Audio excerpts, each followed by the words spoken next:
എല്ലാവർക്കും പുതിയൊരു വീഡിയോയിലേക്ക് സ്വാഗതം. അപ്പോൾ ഇന്ന് നമ്മൾ ഈ ഒരു റോസ് ഉണ്ടാക്കുന്നത് എങ്ങനെയാണെന്നാണ് പരിചയപ്പെടുത്തുന്നത്. അപ്പോൾ ഇത് നമുക്ക് ഓൾഡ് ക്ലോത്ത്, അതായത് നമുക്ക് വെറുതെ നമ്മൾ വേസ്റ്റാക്കി കളയുന്ന ക്ലോത്തൊക്കെ ഉപയോഗിച്ച് നമുക്കിങ്ങനെ റോസാപ്പൂക്കൾ ഉണ്ടാക്കിയെടുക്കാനായിട്ട് സാധിക്കും. നമ്മളിത് ഒരു പ്രാവശ്യം ഒന്ന് ട്രൈ ചെയ്താൽ തന്നെ പെട്ടെന്ന് തന്നെ നമുക്ക് പഠിച്ചെടുക്കാനും പറ്റും കേട്ടോ. അപ്പോൾ നമുക്ക് വേഗം തന്നെ വീഡിയോയിലേക്ക് പോകാം. വീഡിയോയിലേക്ക് പോകുന്നതിന് മുമ്പ് ആദ്യമായിട്ട് ഈ ചാനൽ കാണുന്നവരുണ്ടെങ്കിൽ ചാനലൊന്ന് സബ്സ്ക്രൈബ് ചെയ്യുക. സബ്സ്ക്രൈബ് ചെയ്യുമ്പോൾ അതിനടുത്തൊരു കുഞ്ഞു ബെല്ലൈക്കൺ ഉണ്ട്. ആ ബെല്ലൈക്കണെ പ്രസ് ചെയ്യുമ്പം ഓൾ എന്നൊരു ഓപ്ഷൻ ഉണ്ട്. ആ ഒരു ഓപ്ഷൻ കൂടി മറക്കാതെ പ്രസ് ചെയ്താലാണ് ഫ്യൂച്ചറിൽ വീഡിയോസൊക്കെ അപ്ലോഡ് ചെയ്യുമ്പം അതിൻ്റെ നോട്ടിഫിക്കേഷനും കിട്ടത്തുള്ളൂ. അപ്പം മിക്സ് ചെയ്യാതെ വേഗം തന്നെ നമുക്കത് കാണാനും സാധിക്കത്തുള്ളൂ. അപ്പോൾ നമുക്ക് വേഗം തന്നെ വീഡിയോയിലേക്ക് പോകാം. അപ്പോൾ അതായത് ഞാൻ കുറച്ച് കട്ട് പീസുകൾ എടുത്ത് വെച്ചിട്ടുണ്ട്. അപ്പോൾ നമ്മൾ ഈ തുണിയൊക്കെ കട്ട് ചെയ്യുമ്പോൾ വേസ്റ്റായിട്ട് വരുന്ന കട്ട് പീസാണ് എടുത്ത് വെച്ചിരിക്കുന്നത്. അപ്പോൾ ഈ ഒരു ഫ്ലവർ നമുക്ക് ഏത് രീതിയിൽ വേണമെങ്കിലും ചെയ്യാം കേട്ടോ. ഞാൻ ജസ്റ്റ് ഒരു അളവ് കാണിച്ച് തരുന്നതെന്നുള്ളൂ. നമുക്ക് ഫ്ലവർ വലിപ്പം കൂടുന്നതിനനുസരിച്ച് നമുക്ക് അളവ് കൂട്ടി എടുക്കാം.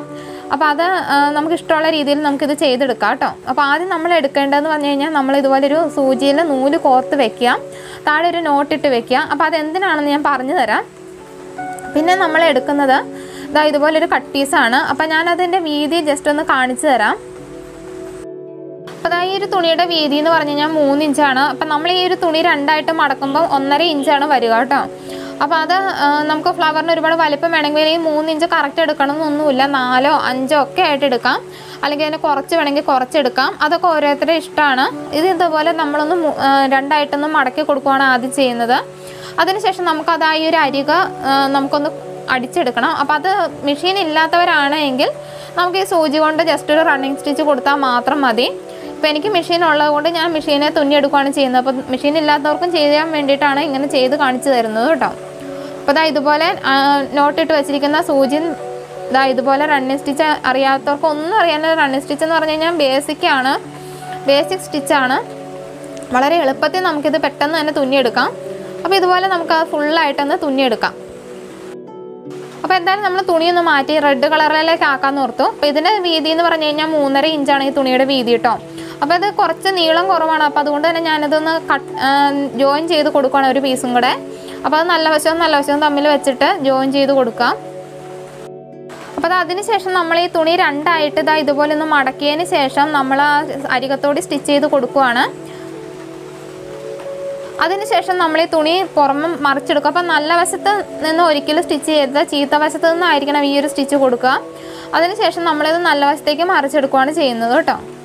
മറിച്ചെടുക്കാൻ അറിയാൻ പാടില്ലാത്തവർക്ക് ജസ്റ്റ് നമ്മൾ ഈ ഒരു ഇവിടെ നിന്ന് ജസ്റ്റ് ഒരു നോട്ടിട്ട് കൊടുക്കുകയാണ്. അതിനുശേഷം ഈ സൂചി നമുക്ക് ഇതിനകത്തോടെ എടുത്ത് പുറത്തേക്ക് വലിച്ചെടുക്കുകയാണ് ചെയ്യുന്നത്. അപ്പോൾ അതെങ്ങനെയാണെന്ന് പറയുന്നതിനേക്കാളും കൂടുതൽ ജസ്റ്റ് ഒന്ന് വീഡിയോ ശ്രദ്ധിച്ചാൽ മതി.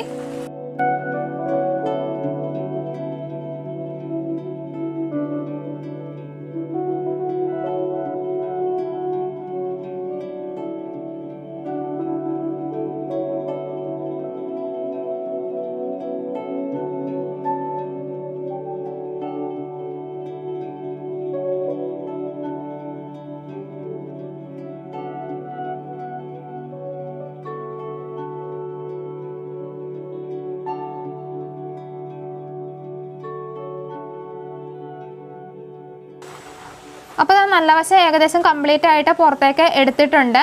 ഇനി എന്താ ചെയ്യേണ്ടതെന്ന് വെച്ചാൽ നമ്മളിതൊന്ന് നേരെയാക്കി കൊടുക്കണം. അപ്പോൾ കണ്ടില്ലേ, നമുക്കൊരു കറക്റ്റ് ഒരു ലെവലോ ഒന്നും നമുക്ക് ആയിട്ടില്ല തുണി. അപ്പോൾ ഇതുപോലെ ജസ്റ്റ് ഒന്ന് വെച്ചിട്ടൊന്ന് നമ്മൾ അടിച്ച ഭാഗം ജസ്റ്റ് ഒന്ന് ലെവലാക്കി കൊടുക്കുകയാണ്. കൈകൊണ്ട് പതിയൊന്ന് അമർത്തി കൊടുത്താൽ മതി കേട്ടോ. കറക്റ്റ് ഒന്ന് ജസ്റ്റ് ഒന്ന് ലെവലാക്കണമെന്ന് മാത്രമുള്ള ആ ഒരു വീതി വശം വരാൻ പാകത്തിന്. അതിനുശേഷം നമ്മളിനി ഫ്ലവർ ഉണ്ടാക്കാനായിട്ട് തുടങ്ങുവാണ്. അപ്പോൾ അതിനായിട്ട് നമ്മൾ ആദ്യം ചെയ്യുന്നത്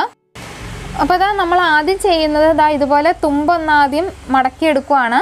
അതായത് ആ തയ്യൽ തുമ്പ് അകത്തേക്ക് പോകാൻ വേണ്ടിയിട്ട് നമ്മൾ 2 പ്രാവശ്യം ഇങ്ങനെ ഫോൾഡ് ചെയ്യണം. കണ്ടില്ലേ? ഇനി നമ്മൾ എന്താണ് ചെയ്യേണ്ടതെന്ന് വെച്ച് കഴിഞ്ഞാൽ നമ്മളൊരു ചെറിയൊരു ട്രയാങ്കിൾ പോലെ അതിൻ്റെ ഒരു കോൺ ജസ്റ്റ് ഒന്ന് മടക്കിയെടുക്കുകയാണ്. ഇതുപോലെ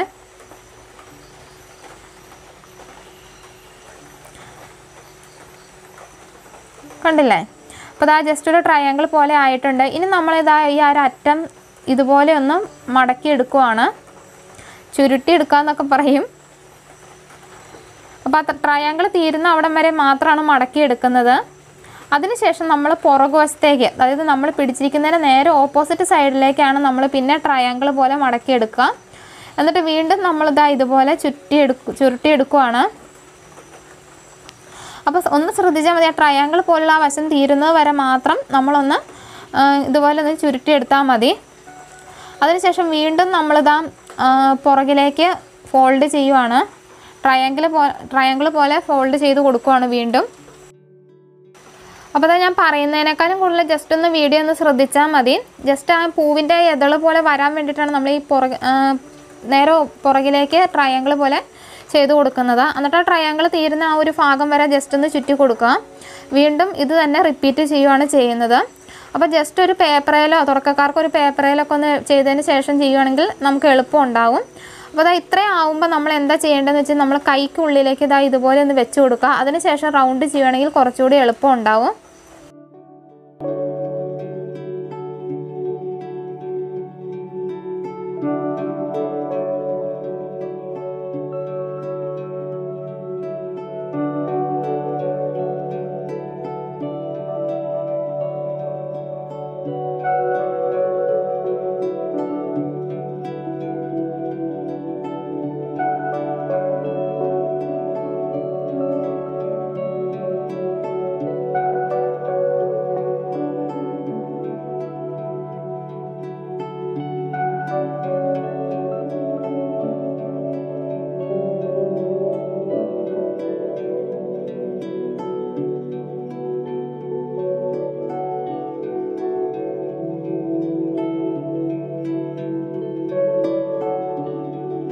അപ്പോൾ നമ്മുടെ ഫ്ലവർ കംപ്ലീറ്റ് ആയിട്ടുണ്ട്. ഇനി വരുന്ന ഈ ഒരു അറ്റം ഉണ്ടല്ലോ, ഈ ഒരു അറ്റത്ത് നമ്മൾ ഇതുപോലെ ഒന്ന് മടക്കിയിട്ട് അതിൻ്റെ നൂലോ അല്ലെങ്കിൽ അങ്ങനെയുള്ള കാര്യങ്ങളൊന്നും പുറത്തേക്ക് കാണാതെ നമ്മൾ ഇതുപോലെ ഒന്ന് മടക്കിയതിന് ശേഷം നമ്മൾ നേരത്തെ എടുത്ത് വെച്ചിരിക്കുന്ന ആ നീഡിൽ ഉപയോഗിച്ച് നമ്മളൊന്ന് തുന്നി കൊടുക്കുകയാണ്. തുന്നി കൊടുക്കുമ്പോൾ ശ്രദ്ധിക്കേണ്ട ഒരു കാര്യമുണ്ട്, ഈ പൂവിൻ്റെ ഇതളുകളിലെല്ലാം ഈ ഒരു നൂല് ടച്ച് ചെയ്തിരിക്കണം, അല്ല എങ്കിലും ഇത് അഴിഞ്ഞു പോരും. അപ്പോൾ അറിയാനൊന്നുമില്ല, നമ്മൾ അതുപോലെ തന്നെ നൂല് പുറത്തേക്ക് കാണാതെ വേണം നമ്മളിത് തുന്നിയെടുക്കാനായിട്ട്. കണ്ടില്ലേ, ഇപ്പോൾ ബ്ലാക്ക് കളർ നൂലാണ് എടുത്തിരിക്കുന്നത്. പക്ഷേ തുന്നി വരുമ്പോൾ നമുക്ക് അങ്ങനെ പുറത്തേക്ക് കാണത്തൊന്നുമില്ല കേട്ടോ. നമുക്ക് ആ മടക്കി കൂടിയൊക്കെ ജസ്റ്റ് ഒന്ന് അഡ്ജസ്റ്റ് ചെയ്തൊന്ന് തുന്നിയാൽ മതി. അപ്പോൾ നമ്മുടെ ഫ്ലവർ കംപ്ലീറ്റ് ആയിട്ടുണ്ട്. വളരെ പെട്ടെന്ന് നമ്മൾ ഈ വേസ്റ്റ് തുണിയൊക്കെ വെറുതെ കളയുമ്പോൾ ഇതുപോലെയുള്ള ഫ്ലവറൊക്കെ ഉണ്ടാക്കി വെക്കാം. ഒരു കളർ തന്നെയുള്ള തുണികളൊക്കെ കിട്ടുമ്പോൾ നമ്മളിങ്ങനെ ഉണ്ടാക്കി വെക്കുകയാണെങ്കിൽ നമുക്ക് കുട്ടികൾക്കൊക്കെ ഉടുപ്പ് തുന്നുമ്പോഴും ഒക്കെ നമുക്ക് ചെയ്ത് കൊടുക്കാം. വളരെ ഭംഗിയായിട്ട് വളരെ പെട്ടെന്ന് ചെയ്തെടുക്കാൻ പറ്റുന്ന ഒരു ഫ്ലവറാണ് ഇന്ന് പരിചയപ്പെടുത്തിയത്. അപ്പോൾ എല്ലാവർക്കും വീഡിയോ ഇഷ്ടപ്പെട്ടു എന്നാണ് കരുതുന്നത്. ഇഷ്ടപ്പെട്ടു എങ്കിൽ മറക്കാതെ ഒന്ന് ലൈക്ക് ചെയ്യുക. അതുപോലെ മറ്റുള്ളവരുടെ അറിവിലേക്കായിട്ട് വീഡിയോ ഒന്ന് ഷെയർ ചെയ്ത് കൊടുക്കുക. അപ്പോൾ ഞാൻ പല കളറിൽ ഉള്ള തുണികൾ വെച്ചിട്ട് ഇതുപോലെ തന്നെ ചെയ്തെടുത്തിരിക്കുന്നതാണ് കേട്ടോ ഇത്. അപ്പോൾ എല്ലാവരും ഒന്ന് ചെയ്ത് നോക്കുക. വളരെ സിമ്പിളാണ്. നമ്മൾ ആ വീഡിയോ ഒന്ന് ജസ്റ്റ് ഒന്നോ രണ്ടോ പ്രാവശ്യം ഒന്ന് റിപ്പീറ്റ് ചെയ്ത് കണ്ടു കഴിഞ്ഞാൽ എത്ര തുന്നൽ അറിയില്ലാത്തവർക്കും ചെയ്തെടുക്കാൻ പറ്റുന്നതേ ഉള്ളൂ. അപ്പം ഇഷ്ടപ്പെട്ടു എങ്കിൽ മറക്കാതെ വീഡിയോ ഒന്ന് ലൈക്ക് ചെയ്യാൻ മറക്കരുത് കേട്ടോ. അതുപോലെ തന്നെ മറ്റുള്ളവരുടെ അറിവിലേക്കായിട്ട് ഒന്ന് ഷെയർ ചെയ്ത് കൊടുക്കുക. അപ്പോൾ വീണ്ടും ഒരു വീഡിയോയുമായി കാണുന്നത് വരെ ബായ്.